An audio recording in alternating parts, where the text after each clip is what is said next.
होगा। आज हम यहाँ चैप्टर नंबर 1 डायरी हरकत का सॉफ्टवेयर वीडियो लेकर आए हैं, जिसमें हम नया टॉपिक देखेंगे। इसका नाम है मखरूत रक्कास, जिसको कोनिकल पेंडुलम कहा जाता है।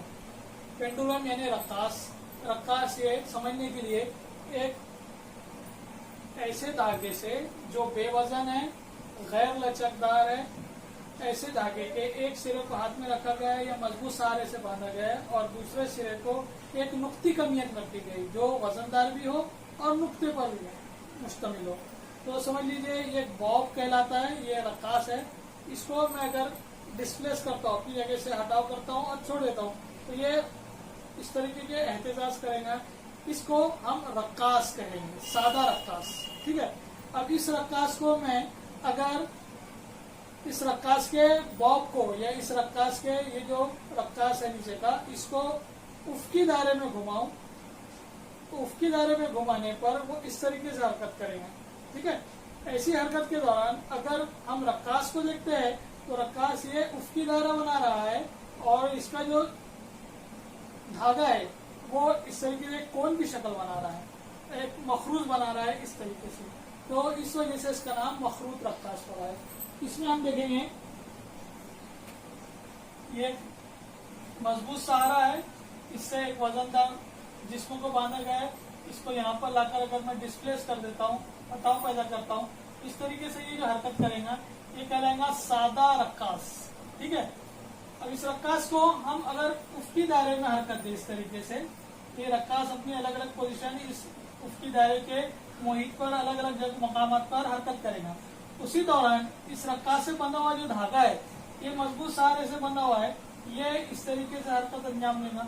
तो अगर इस शक्ल को देखें हम, तो एक कोन हमारे पास बनता है, एक मखरूत बनता है। इस वजह से इसका नाम मखरूत रक्कास पड़ा। ठीक है। तो इसके हमको दौर की मसावत अखज़ करना है इस मखरूत रक्कास के, और इसके तवातिर की मसावत अखज़ करना है। वो अखज़ करने के लिए यहाँ पर हम देखेंगे कि एक मजबूत सहारे से L लंबाई वाले धागे को बांधा गया है। ये धागे की लंबाई कैपिटल L है।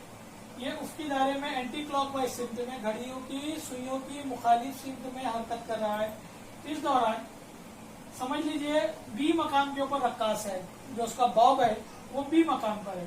तो रक्कास का जो वजन है mg वो इत्तिसाबी सिमत में नीचे की तरफ अमल करेगा और इस वजन की वजह से धागे के अंदर एक कुव्वत अमल करेगी जो उसके अंदर तनाव पैदा करेगी। यहाँ तनाव को हमने T0 से जाहिर किया गया है।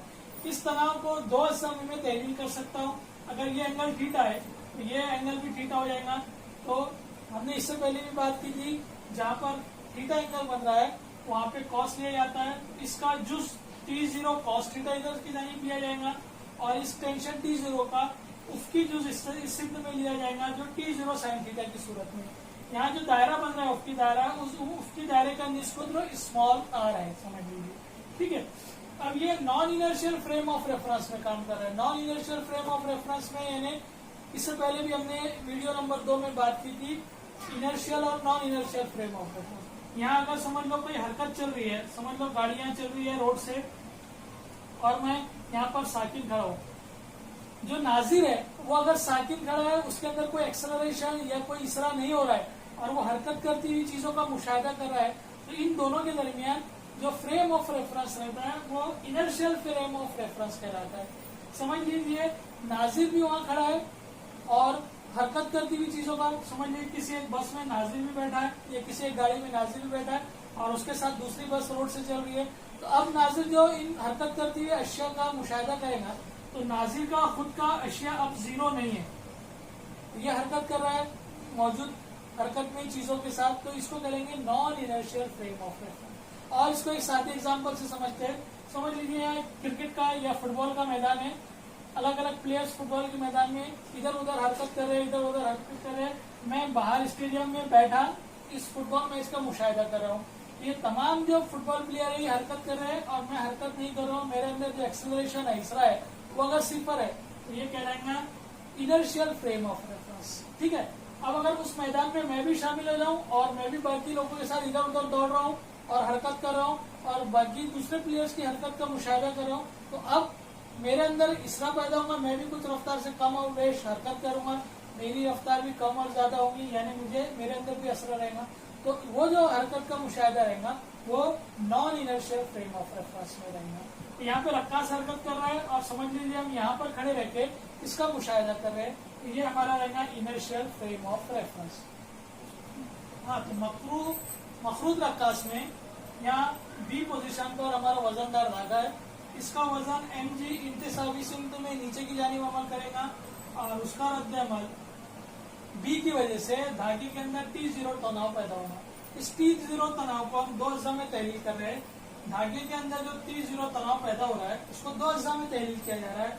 T0 cos थीटा, इधर जो थीटा है एंगल, उससे वाली सिमत cos में ली जाती है, तो यह T0 cos थीटा, और इधर वाली जो सिमत है ये T0 sin थीटा। अभी हम ये देखेंगे नुक्ता बी से ये T0 sin थीटा जो है मरकज की जानिब अमल करने वाली कुव्वत है, इसलिए मरकज जो कुव्वत है। तो T0 sin थीटा मरकज जो कुव्वत mr ओमेगा स्क्वायर के बराबर रहेंगी। उसी तरीके से वजन mg जो है, वजन mg किसके मसावी रहेगा? T0 cos थीटा के मसावी। तो T0 cos थीटा मसावी रहेगा mg के, और T0 sin थीटा मरकज जो कुव्वत है जो mr ओमेगा स्क्वायर के बराबर है। इन दोनों मसावत को एक दूसरे से डिवाइड करने पर T0 sin थीटा मसावत नंबर 2 को मसावत नंबर 1 से डिवाइड करने पर T0 sin theta upon T0 cos theta is equal to mr omega square upon mg, m से कैंसिल हो जाएगा, r omega square upon g sin theta upon cos theta. मैं यहाँ 3 से ज़रब करता हूँ, g into sine theta upon ये r तनासुब में आ जाएगा r into cos theta is equal to इधर वाली साइड रहेगी ओमेगा स्क्वायर के बराबर। ठीक है, यहाँ पर हमें r की कीमत मालूम नहीं है। r की कीमत मालूम करने के लिए हम यहाँ पर जो मुसल्लस नजर आ रहा है 90 डिग्री, यहाँ पर हमको r की कीमत मालूम नहीं है। r की कीमत मालूम करने के लिए इस थीटा का साइन निकालता हूँ। तो साइन थीटा यानी ट्रिग्नोमेट्री के उसूल के मुताबिक साइन थीटा बराबर होता है मुकाबिल का जिला बटे वित्र।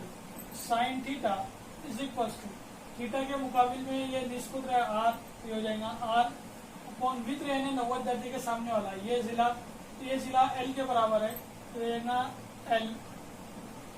ठीक है, इसी तिरछी ज़रब करूंगा तो l sine theta is equal to r। ये r की कीमत यहाँ इस्तेमाल करने पर g sine theta upon r के ऊपर रखेंगे अपन l sine theta into cos theta is equal to omega square. यहाँ साइन से साइन कैंसिल हो जाएगा, g upon l into cos theta is equal to omega square. जजरुल मुरब्बा लेंगे तो जजर के अंदर g upon l cos theta is equal to omega. ठीक है, ये ओमेगा की कीमत हासिल हो गई। हमारा मकसद है यहाँ पे इसका दौर मालूम करना, मखरूद रक्कास का दौर मालूम करना। मखरूद रक्कास का दौर t is equal to 2 pi upon omega, जहाँ पर t क्या है? टाइम पीरियड है। 2 पाई अपॉन ओमेगा, ओमेगा की कीमत हमको यहाँ पर हासिल हुई है under root g upon l cos theta, t is equal to 2 pi. ये नीचे की क्वांटिटी डिनोमिनेटर ऊपर जाएगा तो नीचे इसकी कीमतें जो है उलट जाएगी, l cos theta upon g। ये मसावत हुई हमारे दौर की, मखरूद रक्कास के दौर की। तवातिर जो है ये n से ज़ाहिर किया जाता है और ये दौर का माकूस होता है, यानी n is equal to 1 upon T. ये ज़ाब्ता भी हम प्रीवियस क्लासेस में खर्च कर चुके हैं। तवातिर n मालूम करने के लिए 1 अपॉन टी, टी यानी 2 pi under l cos theta by g। ठीक है, यहाँ ऊपर लेने पर n बराबर 1 upon equal to 1 upon 2 pi, denominator को ऊपर ले जाएंगे न्यूमरेटर में, तो ये जो तरतीब है ये उलट जाएगी under root g upon l cos theta. ये मसावत हुई तवातिर की, मखरूद रक्कास के तवातिर की ये मसावत हुई, दौर की ये मसावत हुई। इन दोनों मसावत की सूरत से हम मखरूद रक्कास का दौर और तवातिर निकाल सकते हैं। ये वो हमारा वीडियो नंबर 7 आगे का नेक्स्ट इसको